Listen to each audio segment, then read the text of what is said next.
Can't be productive on an empty stomach, right? As you eat, you start pacing around your apartment, heading past your bedroom in the process. You stop in the doorway as if physically unable to cross the threshold. Familiar waves of exhaustion start racking you, and you feel simultaneously tired and panicked. You close your door and head back to the couch. It's still early yet, you tell yourself. As long as I get to work in an hour, I'll have plenty of time to be productive. As you flip channels and get the CSI and Jeopardy reruns wash by, and let the CSI and Jeopardy reruns wash over you. You sink deeper into the couch, feeling at once encroached upon and shielded by being literally swallowed up by it. As the second hour draws near, sure enough, you find yourself getting anxious and jittery. You repeat the fridge-paced couch process a couple more times before you look at the clock and realize that several hours have passed, and not surprisingly, you've managed to get no work done. You crawl into bed, acutely aware of the fact that you have to work in the morning and that any opportunity you had to catch up on your own creative endeavors today was squandered. You're feeling so disgusted with yourself that when Alex calls to talk to you on her way home from class, you simply say you had a really rough day at work and you're trying to rest up before your shift tomorrow. She says she understands and wishes you a good night, though you can't help but notice that she sounds slightly disappointed. Ironically, the stress of potentially upsetting your partner compounds with the stress of not having gotten anything done this evening and the stress of having to go into work tomorrow. The buzzing of anxiety in your brain melts together with your body's utter physical exhaustion, and you sink into a hypnagogic, anxious funk. Too tired to try and work, but too anxious to fall asleep for several hours. It's a mild Friday afternoon. Alex calls you from one of her classes telling you that there's going to be a really awesome birthday party tonight at her apartment that one of her roommates is throwing. You've hung out with this roommate a few times with Alex, and you get along well enough, but you aren't particularly close.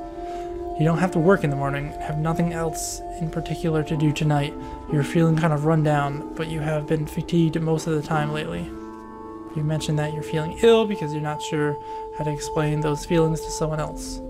Say that you're not sure if you can make it tonight.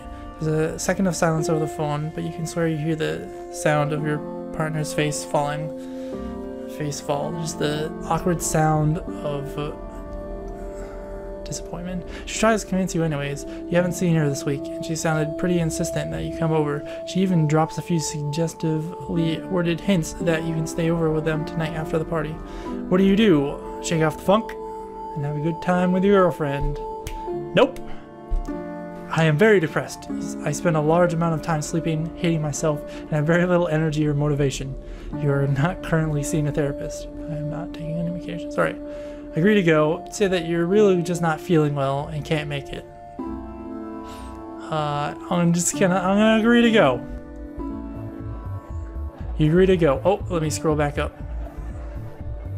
Let's not give a sneak peek of that yet. You agree to go, even though you're really not feeling social.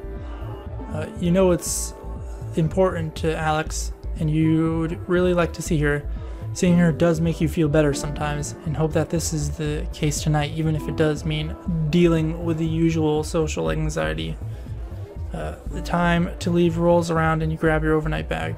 Alex's apartment is a short walk away, and there's already people hanging out on the porch. You feel your chest tighten as you approach the building and try to steel your nerves. You quickly find your partner chatting away with the birthday girl. Alex immediately lightens up when she sees you. I'm so happy you came. I wasn't sure if you were gonna make it. A young man taps her on the shoulder, and she turns back to you to apologize and let you know that they have to do something for the party. Alex hands you a beer and plants a kiss on your cheek before going off to deal with whatever came up. As you look around, you don't see anyone else you recognize. Alright, time to panic. Time to panic. Enthusiastically socialize. Time to panic. And still, my mood has not changed. Awkwardly stand in the same spot, unsure of what else to do. Probably put your bag in Alex's room. There's a spelling mistake there. and avoid the crowd in there for a while. Cling to the back wall, sip your beer, and wait for a girlfriend to return. Proceed to drink in earnest, hoping it will make you feel less uncomfortable. Well, it's a toss-up between 2 and 4. So I would probably put my bag in Alex's room, but then come out and do 2 or 4. Since there's not an option, I would probably just cling to the back wall, sip my beer, and wait for her to return. As Alex leaves, you're not quite sure what to do with yourself. Standing in the middle of the room leaves you feeling kind of exposed, and you don't feel ballsy enough to randomly approach any of the groups of people clustered together talking. You head to a clear spot on the back wall and lean against it. For some reason, this always feels a lot more secure. You scan the party for a familiar face or any sign of your partner and come up with nothing. Not sure what else to do, and worrying that you must look creepy just standing there watching everyone, you take out your phone to busy yourself. 20 semi-tedious games of Bejeweled Blitz later, your partner returns. You spend the rest of the night with Alex, occasionally being introduced to people and nodding along with group conversations, even if you don't participate in them. At the end of the night, as you're falling asleep with your girlfriend in the crook of your arm, she thanks you for coming. Half drunk, she confides that she thought you were going to flake out and was pleasantly surprised that you managed to come out. She says it lovingly, but you're not quite sure how to feel about the statement. My mood has not changed. Alright. Next. It's a little afternoon on a muggy Saturday. Your mother has come over for a surprise visit, claiming loudly that she doesn't see you enough, so she's decided to invite herself over. As you converse, she walks around your place, and you get this distinct impression that you're being inspected.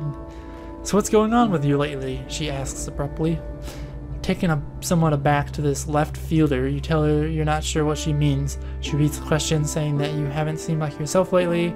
She gestures to the dirty dishes piled in the sink, notes the fact that you haven't called or visited in a while. Your reticence only seems to spur her on more. She presses you, asking if you're having problems at work or with Alex. You're beginning to feel increasingly battered by her suddenly well-meaning but overwhelming inquisition. Under her questions, you become increasingly uncomfortable. You really want to be able to explain to her how you've been feeling, but the truth is that you're really not sure yourself. Nothing horrific has happened at work or with your significant other or friends or anything like that. But all the same, you can't deny that lately you've just felt drained, and as though you're not really here. You wish you could tell your mother these things, but she hasn't been approachable about negative emotions in the past. She's the kind of person who holds the opinion that the solution to any problem is to simply try harder and maintain a positive attitude, a stance that has reared its head in past conversations when you begin to explore the subject with her. You know she's unlikely to be understanding, and you feel the energy drain out of you when you imagine what would happen if you managed to blurt out everything you were feeling. What do I do? My state has not changed. Let her know that I've been feeling down lately and that you appreciate her concern. Can't do that. Fuck that choice.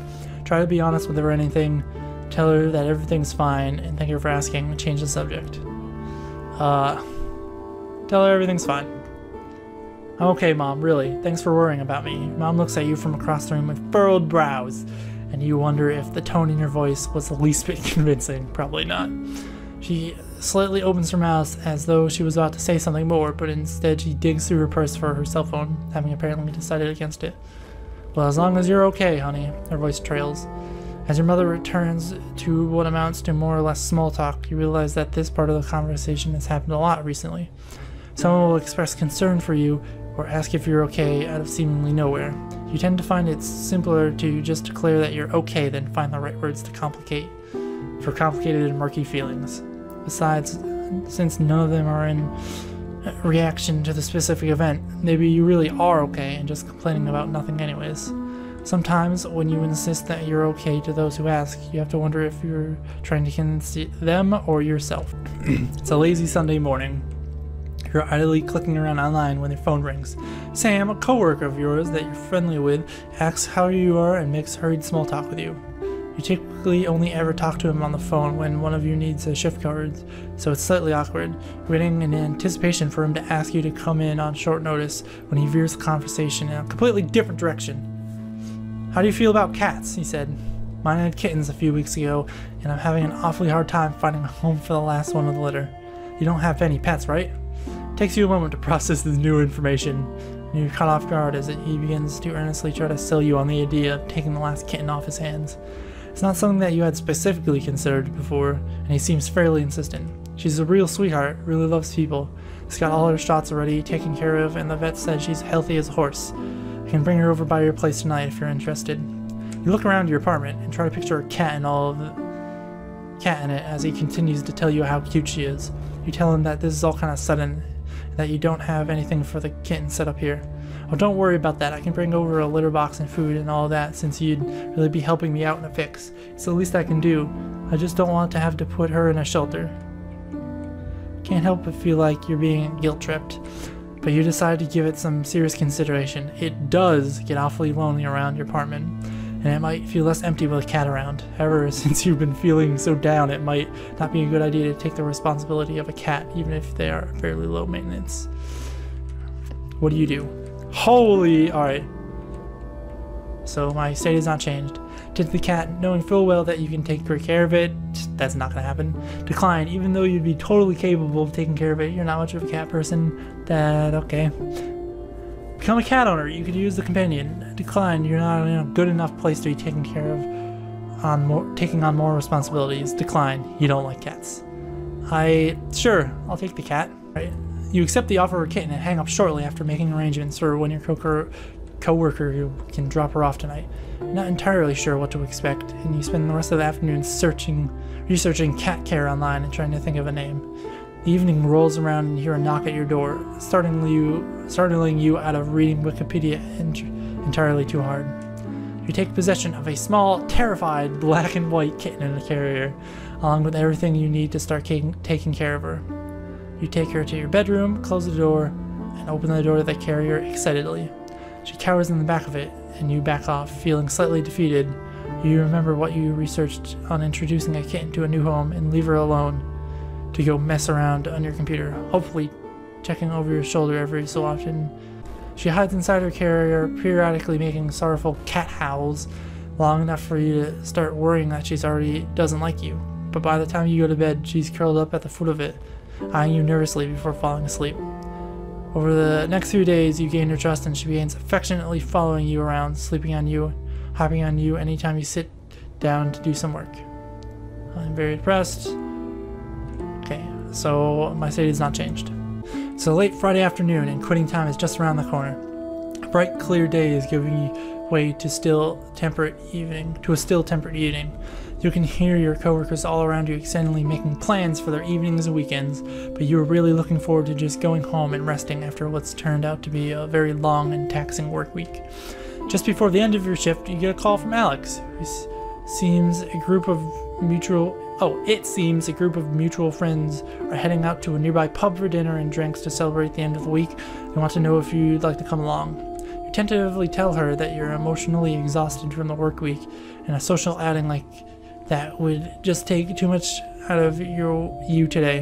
You encourage her to go and have a good time, since you know it's been a while since she's gone out with friends, but the effort feels futile since you know what she isn't going to go without you. A couple hours later, the two of you find yourself in a familiar position, on the couch, watching comedy shows on Netflix, a box of pizza open on the coffee table in front of you. Do people actually do that? Do people I've seen this a lot in like movies and TV shows and stuff, where people sit on the couch and just have like a pizza box on the coffee table in front of them. Like, people actually do that? Whenever we get pizza, we always just like put the box on the stove. We have an electric stove, by the way. Just put the box on the stove and just go sit wherever we're sitting, and then we come back to it because we're not goddamn lazy schmucks. But I didn't know people actually did that. I thought it was just a myth, like hot dog stands in my town. As you look across the couch at her, you start to feel anxious. You feel bad about effectively forcing the two of you to stay in tonight again. While you are always appreciative of your partner's efforts to take your feelings into account and help make sure you're socially comfortable, you sincerely worry that you're holding her back from enjoying a more fulfilling relationship. While she does seem to enjoy spending time with you, as the two of you sit in comfortable, almost content silence watching old shows you've each seen 2 or 3 times before, your ever-increasing fear that your relationship is becoming one-sided weighs more and more heavily on you.